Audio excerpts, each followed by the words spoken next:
What family secret shocked you to the core? Story 1. My uncle got kicked out of my grandparents' house after he got a DUI.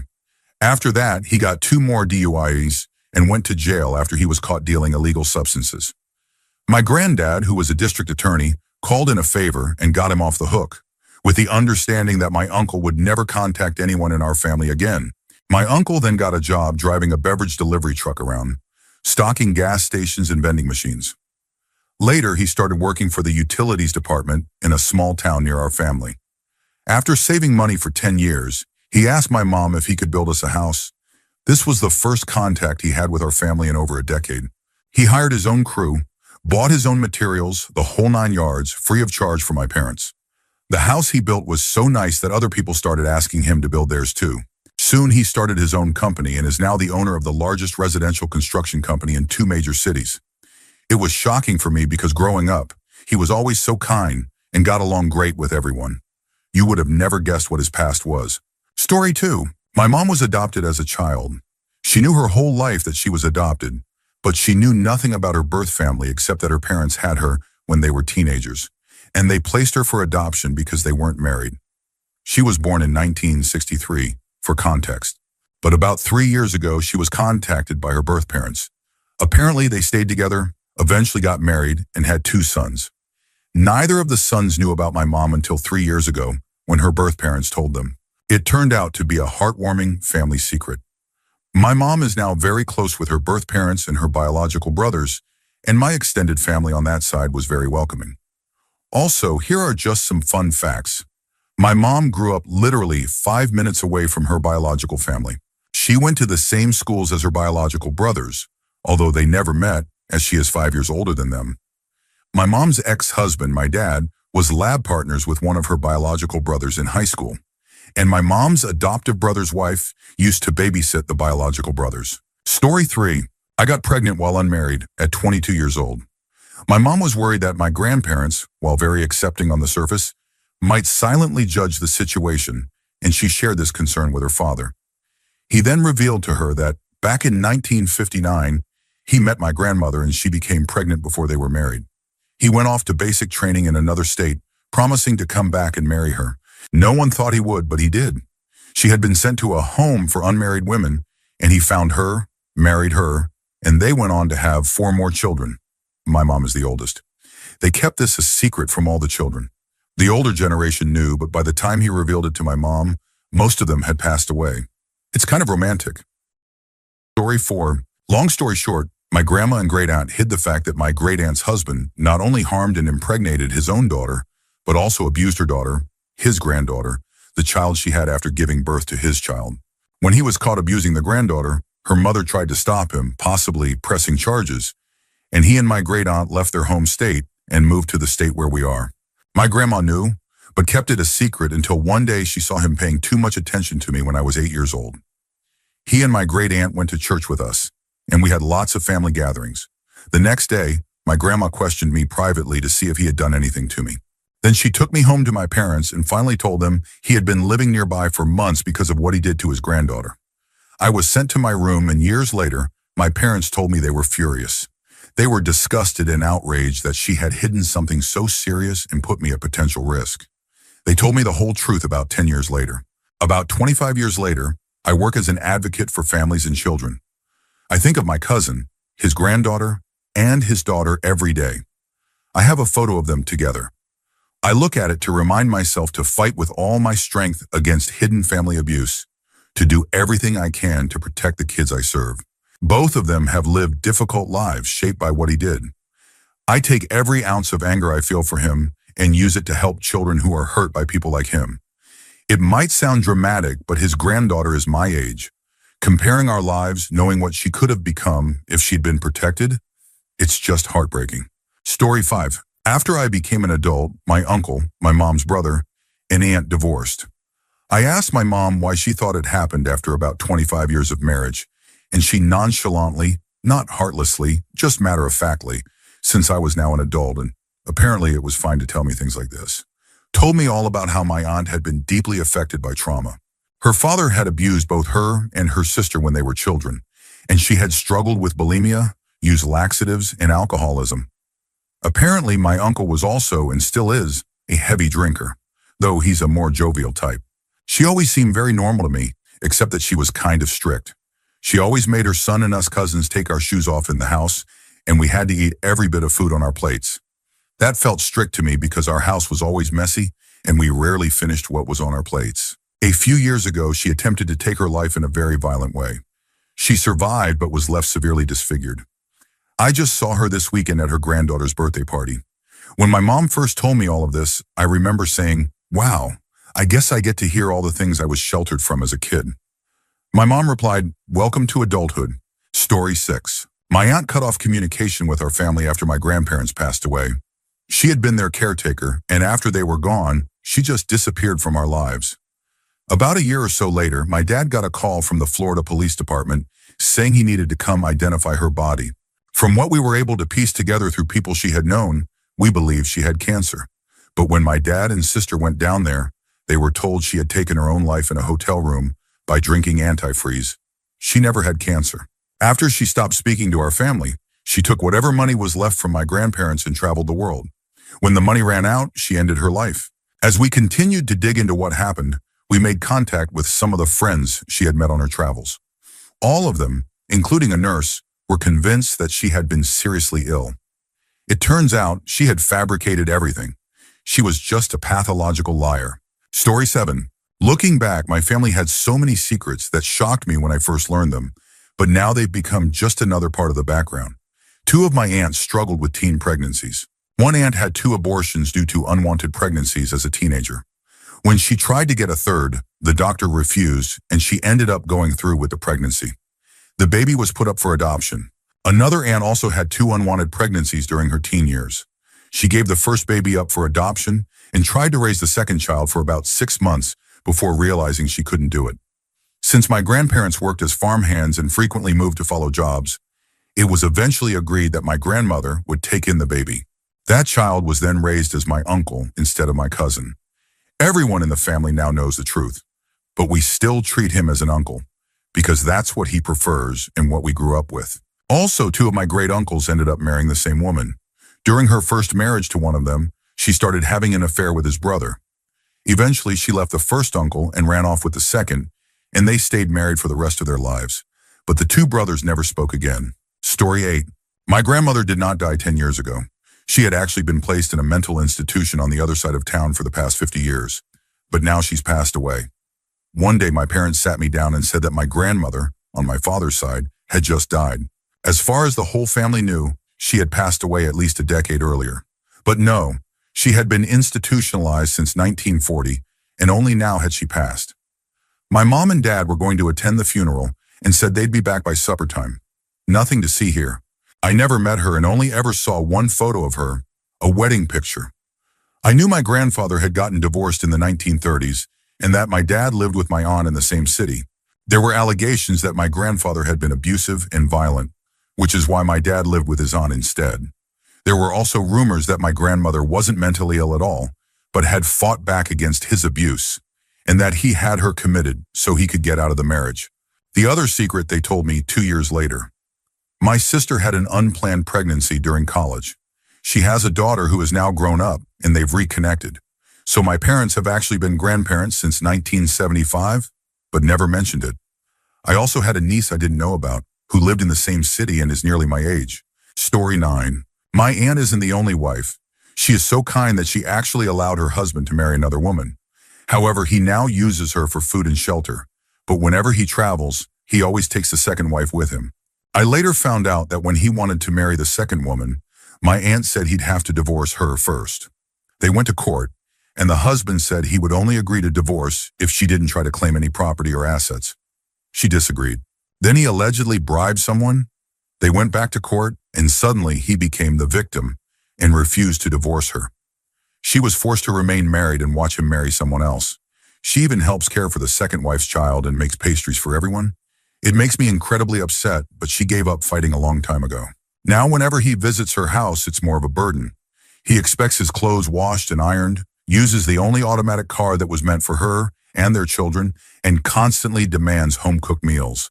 He verbally mistreats her, Her eldest son won't even eat dinner with them because he can't stand how his dad treats his mom. He tries hard to protect her. The only reason this man is still considered useful is because he sometimes gives money for his children's education, though even that comes with control. For example, the eldest son wanted to study business, but the father forced him into engineering. He also provides grocery money, but my aunt has to ask for it and endure his verbal mistreatment. She's unfit to work, but still so kind. She makes amazing pastries and cakes, yet if someone asks for one, she'll do it for free, even though she doesn't have the money. I'm honestly angry just writing about this. It might not be a secret, but it's definitely something the family tried to keep quiet. Story 10. I had a great uncle on my mom's side who was a Catholic priest. I always thought he was just a nice elderly man. He never did or said anything that made me suspicious. I saw him at many family gatherings over the years. But when he died, my dad told my brothers and me that he had been involved in serious crimes. He had numerous victims and was involved in deeply disturbing behavior. When the police searched his home, they found a trunk full of illegal and disturbing material, much of which he had created himself. One of his victims was so psychologically affected that he was considered unfit to testify in court. The most unbelievable part? He was simply relocated to a different diocese in San Diego after everything came to light. My mother's family never talks about it. In fact, some of them were upset with my dad for being so open about how horrible it all was. Also, when I was a child, my mom once told me, while intoxicated, that she had experienced multiple miscarriages before she had my brothers and me. Not incredibly shocking, but it's the kind of thing that makes you realize your parents had entire lives and stories before you were ever born. Things you may never fully know. Story 11. My mother experienced multiple traumatic events during her pregnancies. We only recently learned that she had a child who passed away during delivery. Apparently, there were no warning signs beforehand. When she went into labor, she believed she'd be coming home with a baby. It was her first child, but she never spoke about it to any of us. We found out when my sister attended a cousin's baby shower, and someone asked why my mom wasn't there. My aunt explained the story and said that my mom never attends baby showers until after the baby's actually born. My sister was completely shocked, and my aunt added, "I can't believe you didn't know. I probably shouldn't have told you." During her next pregnancy, my mother's husband was murdered 2 or 3 weeks before my brother was born. This is another story she never talks about. All we've ever been told is that he died. We're too afraid to ask for more details because it's clearly painful for her. She also had a miscarriage between my birth and my sister's. Right before my sister was born, our oldest cousin, who was the first child on my mom's side, was involved in a car accident that turned fatal. She was in a coma for a while before passing. During my sister's birth, the umbilical cord was wrapped around her neck, and she nearly died. My mother often says that she loves being a mom, but she hates being pregnant, because all the worst things in her life happened while she was expecting. Story 12. A little late to this one, but I had to share. My stepdad has been in my life since an early age. He and mom got married when I was 7, and we always heard his stories about growing up. He loved to tell us about his summers at their cabin in the mountains and the fun times he had with friends. We always heard about his older sister, but one day he mentioned a brother we never knew existed. After much prying by my sister and me, we learned that this brother, I'll call him Steve, had been estranged from the family after becoming pagan. Years later, Uncle Steve even reached out to my stepdad and told him he lived not far from us. Steve always sent us a Christmas card with a yearly family update, though he referred to it as a Yule letter, telling us about his volunteer work after Hurricane Katrina and the adventures he, his wife, and daughter would take. It all sounded very familiar to our own family, and we always enjoyed reading them. As I got older and my parents became more open-minded, we even talked about visiting Steve next time we were in his town. Here's where it gets strange. One morning we were woken up by a phone call. I remember it was very early, maybe 6 in the morning, and I jumped out of bed to get it. My stepdad answered from their room before I could reach it, so I went on with my morning routine of letting the dog out and pouring a bowl of cereal. Eventually, he came downstairs with a very puzzled look on his face. He told me that it had been the police from a small coastal town about 4 hours away. They had asked if Steve was his brother, then informed him that Steve's body had washed ashore that morning.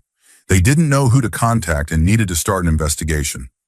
My stepdad admitted he hadn't spoken to Steve in quite some time and gave them a number to reach his family.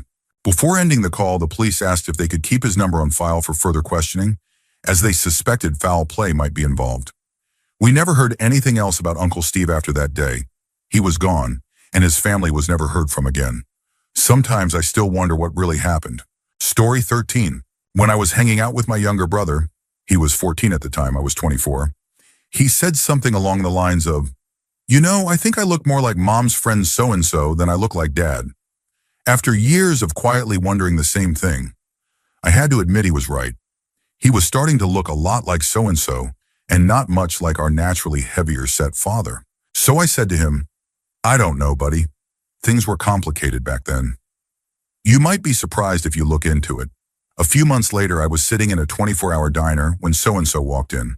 He saw me and decided to sit at my table.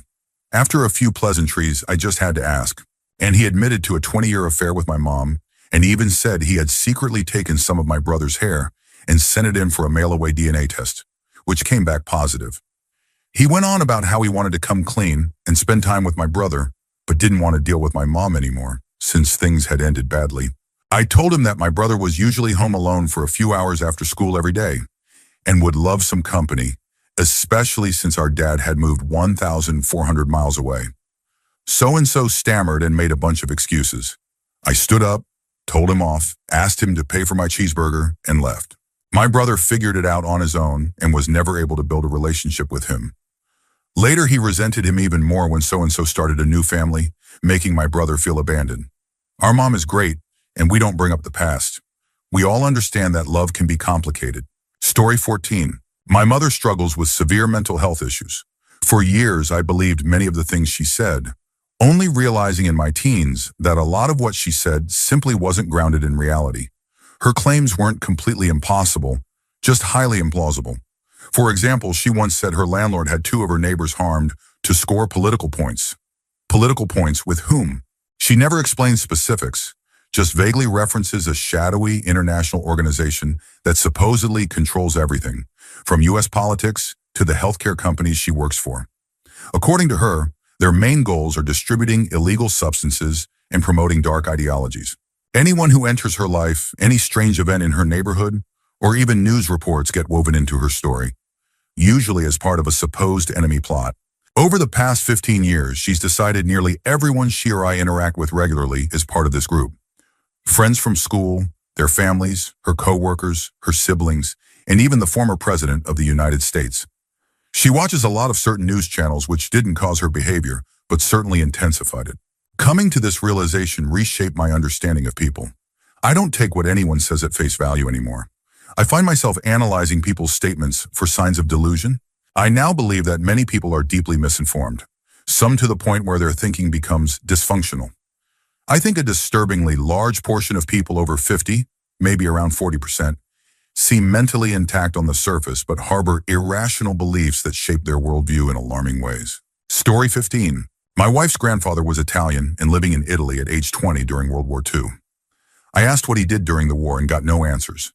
I asked my wife's mom, his daughter, and she claimed he was studying at a university in Italy for the entire war. I didn't believe it. Everyone in the family was upset with me for pressing the issue, but I stood my ground. There was no way a male of that age wasn't involved in some capacity.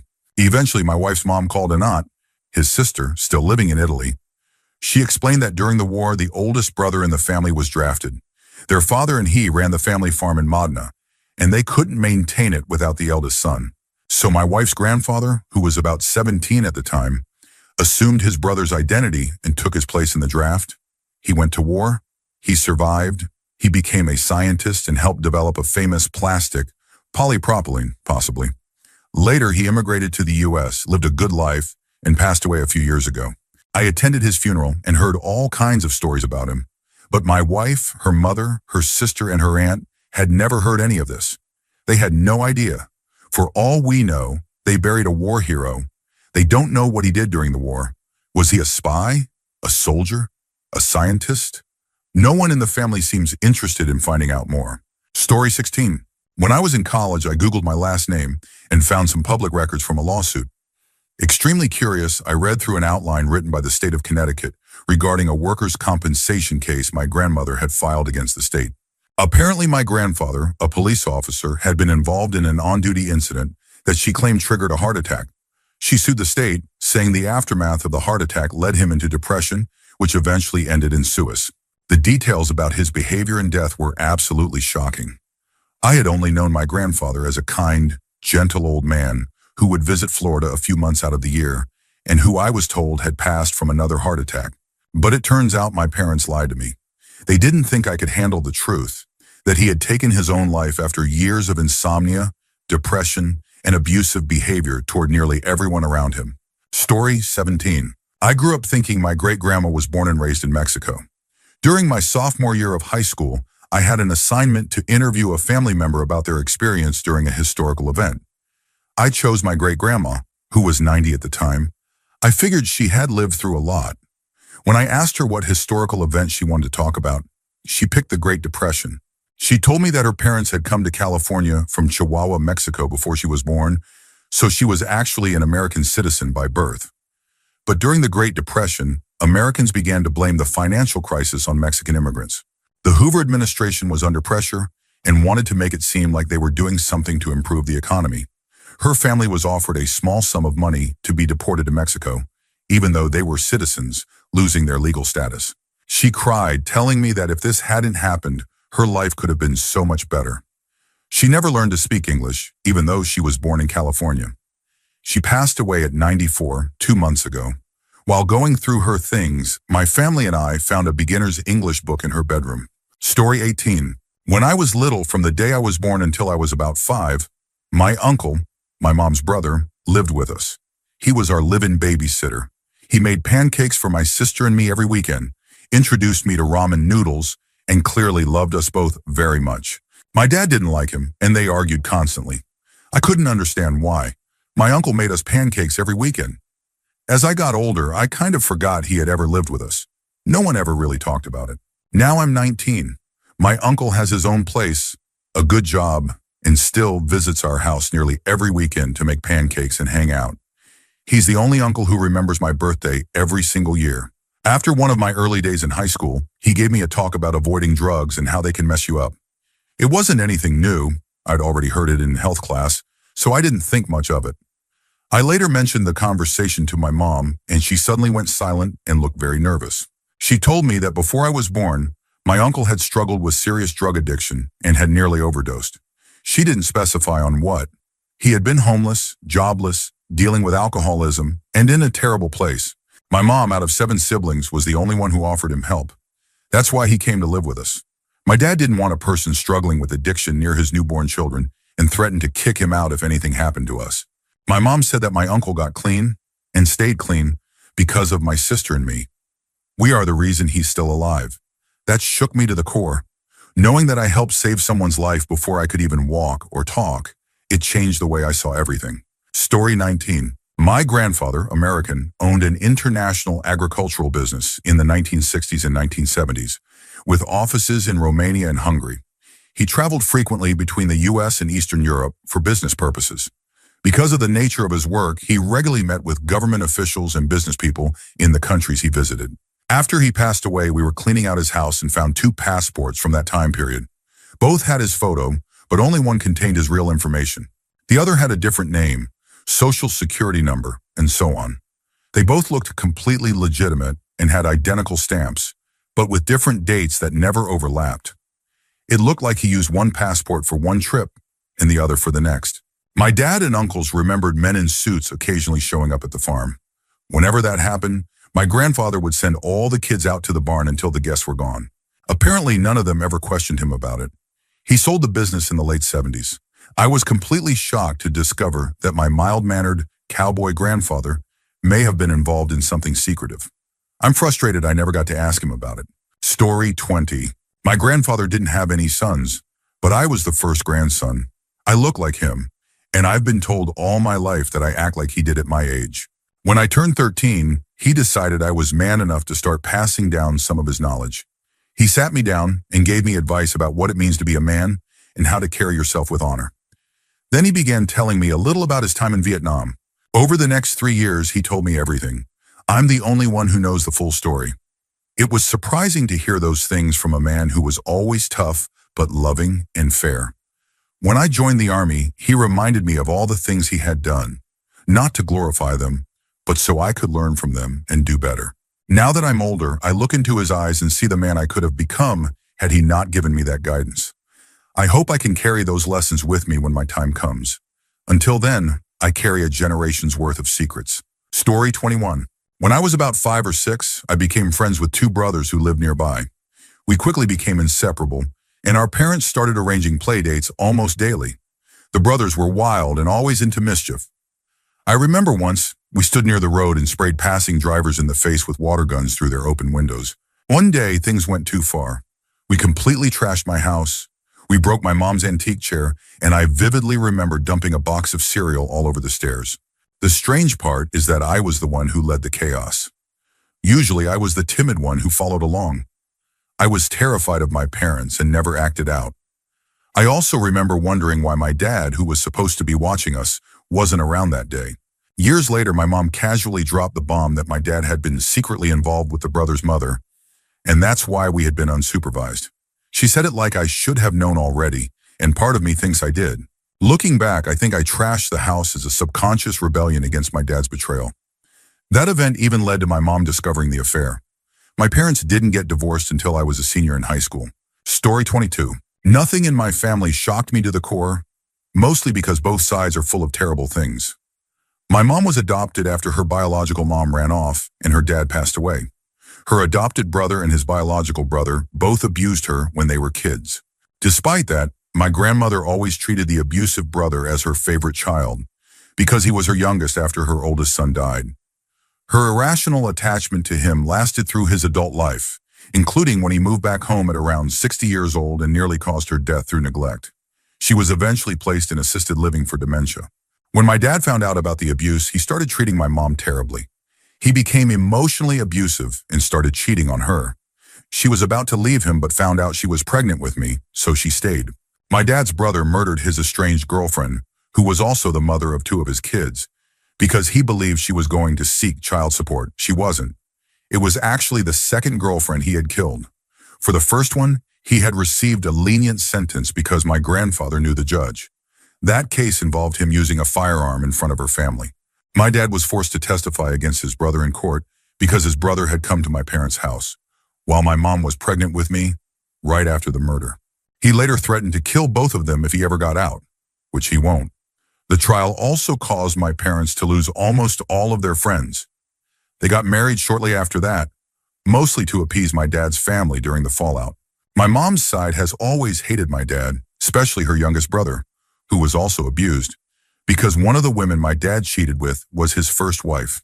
My grandma on my dad's side was deeply religious, never worked, and hated her husband so much that she hid money around the house in case she ever got the courage to leave. She never did. After my uncle went to prison, my grandpa became depressed, and she enabled him to essentially eat himself to death. The abusive uncle on my mom's side contracted hepatitis C and didn't tell his then-wife. She caught it, and after divorcing him, refused treatment and passed away around age 50. There's more, though less extreme. For example, my aunt on my dad's side used her husband to fund a dream lifestyle for their daughter, then divorced him right after they paid off her college debt. Another aunt cheated when she was younger, and her husband still struggles with trusting her, though they're the only couple in the family who haven't divorced. The 2 aunts also hate each other. One of them refuses to talk to their mother over a petty argument that happened while my grandfather was in assisted care. Right now, things are worse than ever. My mom's side is having a full-on breakdown over who will inherit what when my grandmother passes, even though her medical bills have drained almost everything. My abusive uncle is threatening my mom because she was appointed her guardian, and he's turning the youngest brother against her by saying she's stealing inheritance money. The truth is, there's barely anything left, and he refuses to move out of her house so it can be sold to pay for care. Story 23. When my dad was around 10 years old, he was searching through papers he found in his parents' closet. He discovered what he thought was his birth certificate, since it had his name on it, but then realized the birth date was wrong. His parents had lived in different states at that time, hadn't even met yet, and his mother would have only been around 13. He asked his parents about it, and they explained that his dad had been married before and had another son. My dad has a half-brother with the exact same name. There was no explanation for why my grandfather wasn't with his first wife or why he had no contact with his oldest child. No one ever told my dad's brothers, When he eventually shared the story with my mom and me, my mom said, "That explains so much. Your mom had me take out the mail when we were kids, and there was an envelope about child support." I wasn't going to say anything. I also discovered that my dad's great-great and great-great-great-grandfathers fought for the Confederacy and owned slaves. My dad is passionate about Union history. He's always reading and watching documentaries about it, so I've never told him. And really, who would want to know that their ancestors once owned people? Story 24. My dad's stepmom married my grandpa in 1968, about 18 months after his first wife passed away. His children, my dad and his sisters, were between 10 and 21 years old at the time. For all of us grandchildren, she was the only grandmother we ever knew. The first grandkids were born in 1969. We all knew she had been divorced before marrying my grandpa and that he was her second husband. She had one son from that first marriage. After 18 years of marriage, my grandpa passed away. After that, my grandma pretty much walked away from all of us. We would drive 5 hours to visit her while in town, and she would barely let us in the door. These weren't unannounced visits.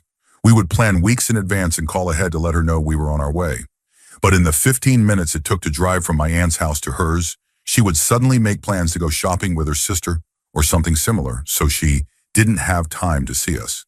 As a teenager and later as a young adult, it really hurt. I loved her. She had always been grandma to me.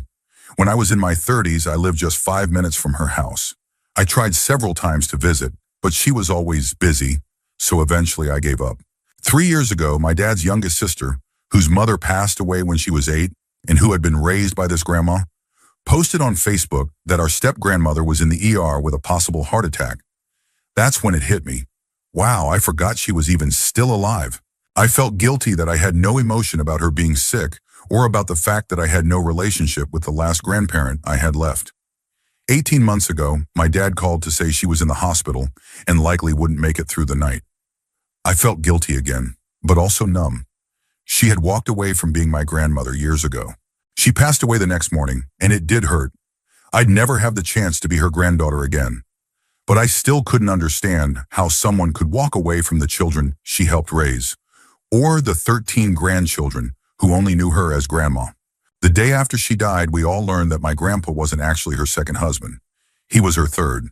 She had previously been married, had 4 sons, and was caught having an affair with her husband's friend, their neighbor.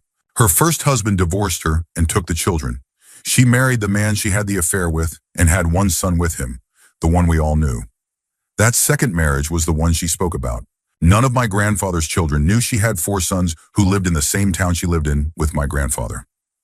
Her second son, our step-uncle, didn't even know about his 4 older brothers until after she passed. She never mentioned them, not even on her deathbed. The truth came out only because her sister helped write the obituary. I'm convinced my grandpa never knew about that first marriage or the children she left behind. Knowing how much he valued family, I believe he would have tried to reconnect her with them. And now I understand how it was so easy for her to walk away from us, because she'd already done it once before. Story 25. My father's parents died when he was 17. I had always been told they died in a car accident. I used to imagine how hard it must have been for him and his 3 siblings, thinking about him sitting at home, receiving the horrible news via phone call. I wish that was what really happened. One day when I was 10, I was having a snowball fight with my brother and our cousins, who are twins, the same age as us. Things got out of hand, and I remember my cousin Josh shouting something about our grandpa. I didn't understand him at first, so I asked him to clarify. That's when he said I was an idiot for thinking our grandparents had died in a car crash. In reality, our grandfather had taken the life of our grandmother in the kitchen, then taken his own life outside the house. My father, the oldest child, was the one who discovered them that day. I remember yelling, "That's not true, you're lying. Why would you say that?" We ended up getting into a huge fight. I just couldn't believe what I was hearing. The next day, my brother and I brought it up to our mom. She confirmed it was true. They had told us the story about the car accident to protect us. That day, I learned 2 things. My parents don't always tell the truth, how my grandparents really died. Story 26. Where to start? I've been in law enforcement for 10 years. During my first few years, in my early 20s, several federal investigators came to speak with me regarding a cold murder case that took place a few counties over. This particular case makes headlines every year around the anniversary of the person's disappearance, so it wasn't unusual to work with other agencies as new leads surfaced. During this specific meeting, the investigators shared some new information they were working with, including a more detailed location they wanted to search. As they spoke, I realized the exact search area was on the same property where I had grown up. I informed them that the location they were referring to was actually in the next county over. Then they mentioned the name of their suspect, and it was my father. My father, who had passed away 2 years earlier, had been divorced from my mother since I was in grade school. He had been a somewhat abusive alcoholic, which led to my mom leaving him. Unfortunately, the case is still unsolved, and I'll never have the chance to ask him what he knew or what he might have done. Story 27. For context, my mother was a dedicated, vocal, and active member of conservative Christian churches for most of her life, ranging from fundamentalist to mainstream circles. She raised me and my siblings in what's known as purity culture, a subculture focused on preventing any kind of sexual experience before marriage. She even had a part-time career as a Christian public speaker and published works that were sold in religious bookstores. In the past year, I discovered that the way my mother had touched me since I was 13 falls under the category of sexual molestation, described as covert or emotional incest. My father eventually admitted that he had known my mother had been unfaithful for decades, including with a missionary our family once hosted. He had wanted to divorce her, but believed that a broken home would be worse for us kids, so he kept quiet. My siblings later revealed the psychological abuse they had endured from her, severe enough to cause lasting trauma. Each of their revelations shocked the rest of us. As a result, all of us have cut off contact with her, and my father is currently preparing for divorce. She has since fled to another part of the country and is now staying with her own mother, who likely abused her as a child. It's highly likely that my mother has narcissistic or histrionic personality disorder, but she refuses to seek diagnosis or treatment, something not uncommon in these cases. I'm glad we all know the truth now, although I wish we had discovered it 30 or 40 years ago. We're all in therapy and doing better. I've left behind the faith I was raised in, the controlling views on sexuality, and the emotional conditioning that allowed abuse to go unchecked. Some people in the church world say I've changed completely. Others, mostly outside that world, say I'm the same person, just healthier now that I've started healing. Time will tell. Story 28. My grandfather was involved in some shady real estate dealings. The man he was partnered with, let's call him King, went on to build and own most of the downtown strip of our city during the 1970s. King became a multimillionaire and stayed that way for life. My grandfather was his vice president. At some point, my grandfather began having an affair with King's wife. They decided they were going to divorce their spouses and marry each other. The plan was for the money King's wife would receive in the divorce to be used to start my grandfather's rival real estate company. My grandfather even tried to absorb several of King's upcoming contracts by undercutting his bids. King caught my grandfather copying contract proposals in order to steal deals. In response, King beat him within an inch of his life.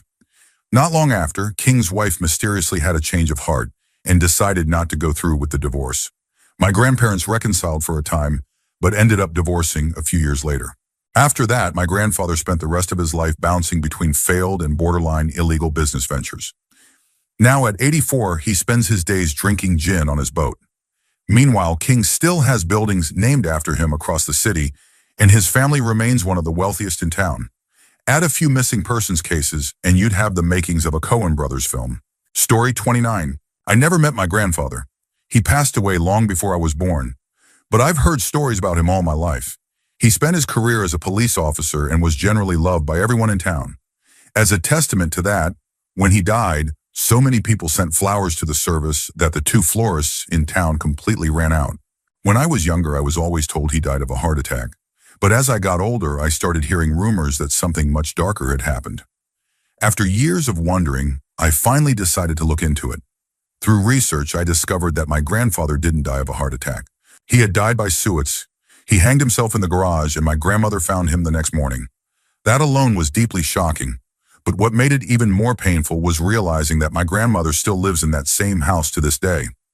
I can't imagine the kind of strength it must take to live with that kind of memory for over 40 years. Once I learned how he died, I wanted to understand why. What pushed him to take his own life? From what I found, my grandfather had worked a case that deeply affected him. It began when he got a call about a 10-year-old girl, around the same age my mother was at the time. She showed up at school one day covered in bruises, which led her teacher to call the police. During the investigation, my grandfather discovered that the girl had been abused and assaulted by her uncle. He arrested the uncle and brought him to jail. Throughout the investigation and trial, my grandfather became close with the girl and her parents. They were devastated when the uncle was found not guilty on all charges. They told my grandfather they feared the worst, that he would come after the girl. My grandfather promised them that he would keep her safe, and from everything I've heard about him, he was a man who kept his promises. So when he received a frantic phone call from the girl's mother the following spring, saying her daughter had gone missing, it devastated him. He immediately feared the worst and threw himself into the search. He barely slept, stopped eating, and gradually began to unravel. He became short-tempered with my grandmother, distanced himself from colleagues and friends, and started neglecting both his work and family. As time passed and the case remained unsolved, his determination turned into obsession, then into anger. He was furious at the uncle, who continued to deny involvement despite strong suspicions. He was angry at the police department for not allocating more resources to the case. But most of all, he was angry at himself for not protecting the girl. That self-loathing led to depression. And one sleepless night, after months of torment, he quietly went into the garage, tied a noose, and ended his life. He left no note, no explanation, no goodbye. After his death, the case went cold. The little girl was never found, and all these years later, her disappearance remains unsolved. Story 30. My adopted uncle stopped coming to family events when I was around 4 years old. I remember him a little, but it always felt strange that he just disappeared, and no one ever talked about him. Years later, I learned the truth. He had been involved in a scam, and when a woman refused to take part in it, he killed her. He stabbed her over 40 times. He was sentenced to death, and that triggered a long legal process that I was never told about. Eventually, while on death row and not long before his scheduled execution, he died by suicide. I still remember that man. Not clearly, but I remember. One Christmas, just a few weeks before the murder, he showed us the beginning of a project he was working on. He had recreated scenes from the original Star Wars movie using action figures. As a kid who loved Star Wars, I was amazed. I thought it was the coolest thing ever. For years after, I would ask my parents when we'd see him again, and if he had finished the movie. It's crazy to think that someone who sat at our Christmas table, joking with us and making fun Star Wars videos, was capable of something like that. Story 31. Probably too late on this, but first off, this side of my family comes from old-school West Virginia mountain folk. Anyway, my uncle's uncle, let's call him Tom, was dying of cancer. He told his wife, June, that she didn't have to stay home and live in his sorrow. He told her to go out and date, and said he'd even like to meet the man she'd end up spending the rest of her life with. No one in the family knew about this arrangement. Well, my Uncle Greg and his brother Steve eventually saw their Aunt June blatantly seeing another man while her husband was dying. One day, after watching her new partner, let's call him Harry, drop June off, they decided to confront him.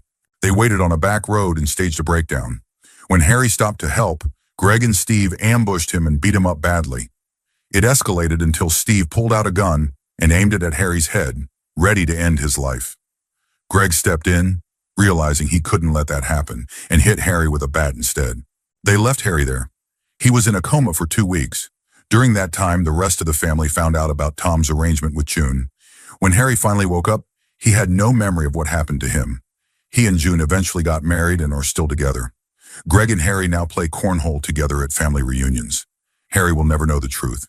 Story 32. It technically wasn't a secret, just something none of us knew about until recently. My granddad on my dad's side lived in Texas and only occasionally spoke with my dad. There had been a long-standing falling out between my grandma and granddad, and my grandma made my dad feel guilty for ever reaching out to him. She's complicated. About 2 or 3 years ago, when my dad and granddad hadn't spoken in a while, granddad got sick. We wouldn't have known, but 2 people reached out, his 2 oldest children, who were both in their 30s. We had no idea they even existed. Turns out my dad has 2 half-sisters, a half-brother, and a stepmother. The oldest half-sister has 3 kids of her own. When we picked up and drove to Texas to meet them, we were nervous. We were worried they might resent my dad for not keeping in better touch. But instead, they welcomed us like we'd known each other forever. When my dad returned to Texas a few weeks later, after our granddad passed, they opened their home to him again. It meant a lot. They were understanding about everything that had happened on my dad's side of the family. I miss them often and hope we can take another trip to visit them soon. Story 33. My extremely snobbish and self-righteous great uncle fathered a child with a very wealthy, married woman. That child, my cousin once removed, was raised as her husband's son. The couple divorced soon after the child was born, and my great uncle married the woman. However, he has never acknowledged the boy as his own. To everyone else, their relationship was presented as stepfather and stepson. When his wife died, my great uncle inherited her entire fortune. Growing up, I always assumed my cousin was his biological child. They look almost identical. I couldn't believe it when I found out there was no official blood relation. Another cousin privately filled me in on the truth. Something everyone knew, but no one openly discussed. My great uncle has always looked down on others who didn't live up to his strict standards. Knowing this scandal exists behind his polished image gives me a strange sense of satisfaction. His wealth came through inheritance, not success, and he has never acknowledged the son he fathered through an affair. It's a story worthy of a soap opera. Story 34. Back in the 1960s, my father worked at one of the labor camps on the West Coast. As you can imagine, racial tensions were high, and the police rarely responded to incidents in certain neighborhoods. One day after work, my dad and a friend were drinking and relaxing in an empty section of the orchards when a man approached them. The man was white and made aggressive remarks about them being in the area. I don't know exactly what was said, but it clearly wasn't anything polite. A fight broke out. The man tried to pull a small firearm, and my dad grabbed his friend's shotgun from the truck and shot him. They panicked and fled the scene, leaving the body there. Given the location, the authorities never responded. My grandmother revealed all of this to me on her deathbed. She was battling cancer and on pain medication, so I wasn't even sure if she realized what she was saying. I later brought it up to my mom, who confirmed it. She said everyone in the family knows, but they keep it buried. My dad was deeply affected by what happened and still thinks about it often. He's always been a great father and role model. Knowing this truth doesn't change how I see him, but it adds a layer of complexity I never expected. It's something I still struggle to fully process. Story 35. When I was about 12, I found a box full of old cards. Some were addressed to me, some to my sister or my mom, and some to our whole family. There were Christmas cards, Easter cards, birthday cards, and they were all signed Grandpa, except the ones to my mom, which were signed Dad. This completely confused me for two reasons. First, we had always received cards and gifts from my grandma and grandpa on holidays and birthdays. I didn't understand why there were separate cards from just my grandpa and why I never got them. Second, my maternal grandfather had passed away several years before some of the most recent cards had been dated. That's how I learned that my grandpa was actually my mom's stepdad and that her biological father was still alive. When I asked about it, my dad told me that my mom didn't get along with him and told me not to bring it up. A few years later, the truth came out. He had been a heavy drinker and had serious issues with drugs and violence. He had physically abused my grandma, my mom, and her siblings. When my grandmother finally divorced him, she and the kids were kicked out of the church and left without support. My mom essentially raised her siblings while her mom worked multiple jobs. I had no idea about any of this. I had a fairly idyllic childhood. My mom was the picture of a hardworking, middle-class suburban mother. I just assumed her childhood had been as stable and loving as mine. Apparently, my biological grandfather had been trying to reconnect with her since around the time I was born. When I was 19 or 20, she finally gave in and re-established limited contact through phone calls and holiday cards. A few years ago, my job took me to the town where he lived, and I got the chance to meet him. The day we met was also his 20-year sobriety anniversary. He cried. I cried. My sister met him about a year later, too. He later sent me a card saying that meeting us was something he had prayed for over 2 decades. He wrote that I looked just like my mom and told us how proud he was of both her and us. He passed away about a year ago, but I still have the card and a photo of us together. So I guess my family secret has a bittersweet ending. Story 36. I was very close with my paternal grandfather. He passed away when I was in high school. My parents told me he died in his sleep from sudden heart failure. But even then, something didn't feel right. He'd been saying strange things in the years before he died, and I'd gone to my parents several times expressing concern. I told them I thought he might be struggling and could be suicidal. They brushed it off and told me, oh, he'd never do something like that. I begged them to get him a therapist or even have a pastor talk to him. Eventually, I let it go because I believed them. When he died, everything about it felt off. It was a closed casket service, which was strange for our family. We always have open casket funerals. When I asked about it, my parents gave weird, inconsistent answers. I remember my grandmother sobbing, saying things like, "Why'd he leave me here? Why didn't he take me with him?" That really stuck with me. I went to my parents and asked directly, "Did Grandpa take his own life?" They said no. They told me Grandma was just grieving and meant she wished she had died with him because she missed him. I asked them again and again. Each time they told me the same story. Eventually I believed it, because I had to. In the years that followed, Grandma continued to say disturbing things. She'd cry during certain movies and say, "I can't watch that. I've seen things. I've seen too much." She'd leave the room if anything violent or gory came on TV. I asked my parents again if they were telling the truth, and they insisted they were.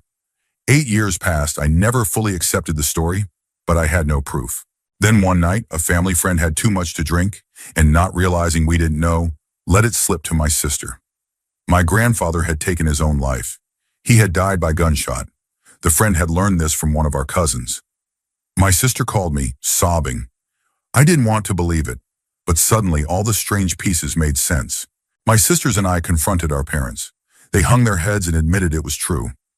My grandfather hadn't died peacefully in his sleep. He had died by suicide. My grandmother had found him in the basement. She'd heard the gunshot. My family is very traditional and old world European, originally from Italy. They believe in protecting the women in the family, especially the younger ones. They think we can't handle difficult truths like the men supposedly can. That's why they lied to me. Even though I was the one who first expressed concern, I was the one who begged for him to get help.